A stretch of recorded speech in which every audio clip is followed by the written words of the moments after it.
Estamos com o engenheiro João Freire, administrador da Certis. Muito obrigada.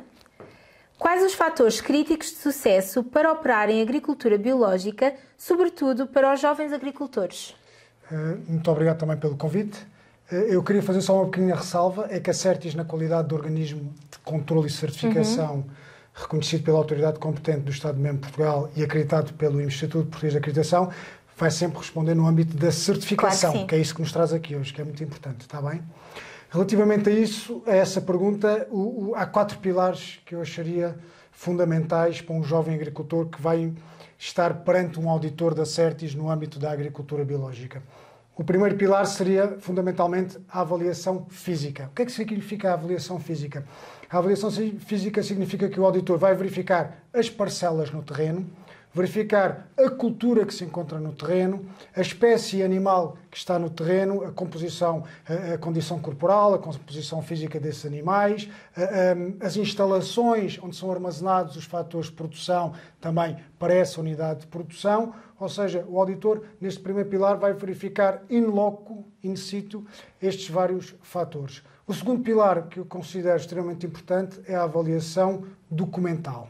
A avaliação documental é a verificação, desde logo, do caderno de campo, que é a vida da exploração, onde se encontram registadas as várias operações culturais, as produções da exploração, da unidade de produção, as vendas dessa mesma unidade de produção, e depois tem que estar corroborado, obviamente, com os documentos contabilísticos, quer com as faturas de compra, quer com as faturas de venda. No terceiro pilar, que é fundamental e muito importante, estamos a falar no âmbito analítico. Ou seja, sempre que um auditor considera importante a realização de uma análise para verificação de substâncias não autorizadas, como são o caso dos pesticidas, fungicidas, herbicidas, inseticidas, organismos geneticamente modificados, a Certis trabalha com um laboratório acreditado, que está na listagem da autoridade competente e para fazer despistagem de eventuais incumprimentos. O quarto pilar, e também fundamental, e acaba por compilar estes 3 anteriores, são as declarações. Ou seja, a avaliação declarativa por parte do auditado, por parte do agricultor, que para um auditor experiente vai verificar se são coerentes aquelas declarações que ele está a dizer. Ou seja, determinadas sementeiras, densidades de sementeiras, maneio do efetivo, um determinado fator de produção, quando é que foi aplicado. Enfim, todas essas declarações vão dar complementar estes 3 primeiros pilares que eu referi. Qual o contributo da certificação em agricultura biológica para a valorização do produto no mercado?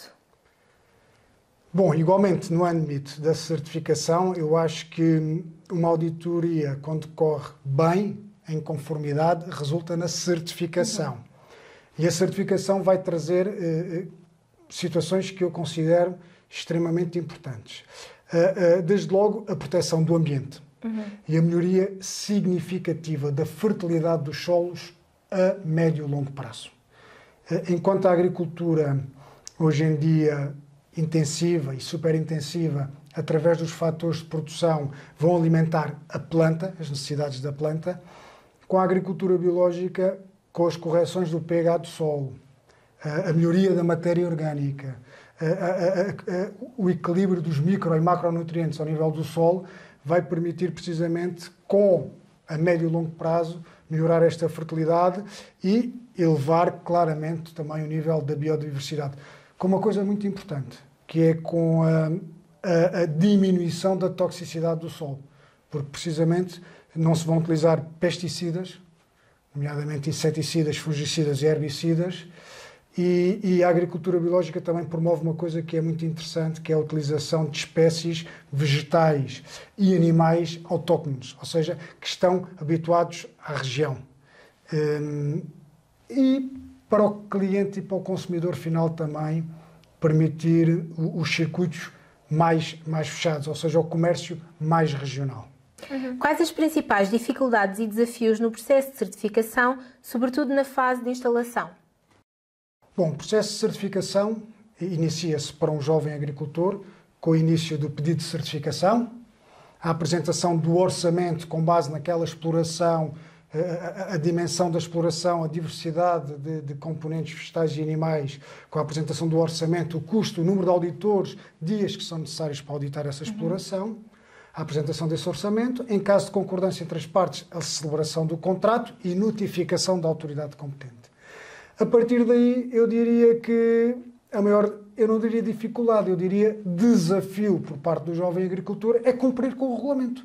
Nós, hoje em dia, temos uma palavra que está um bocadinho usada, que é a certificação. Nós, quando falamos em certificação, temos que perceber que um determinado produto, sistema ou serviço, quando é certificado segundo um determinado regulamento, norma, caderno de encargos, caderno de verificações. Neste caso concreto que nos traz aqui hoje da agricultura biológica, é o novo regulamento 848, que revoga o 834 e o 889, que o desafio do jovem agricultor é cumprir o regulamento. E cumprindo aquelas 4 fases que nós falámos há bocadinho da certificação, eu acho que é um desafio interessantíssimo e que o consumidor e o mercado e a política, quer nacional, quer da Comissão Europeia, pretendem hoje é elevar o número de hectares de superfície agrícola útil em Portugal e na Europa em agricultura biológica. Portanto, o grande desafio é arregaçar as mangas e trabalhar.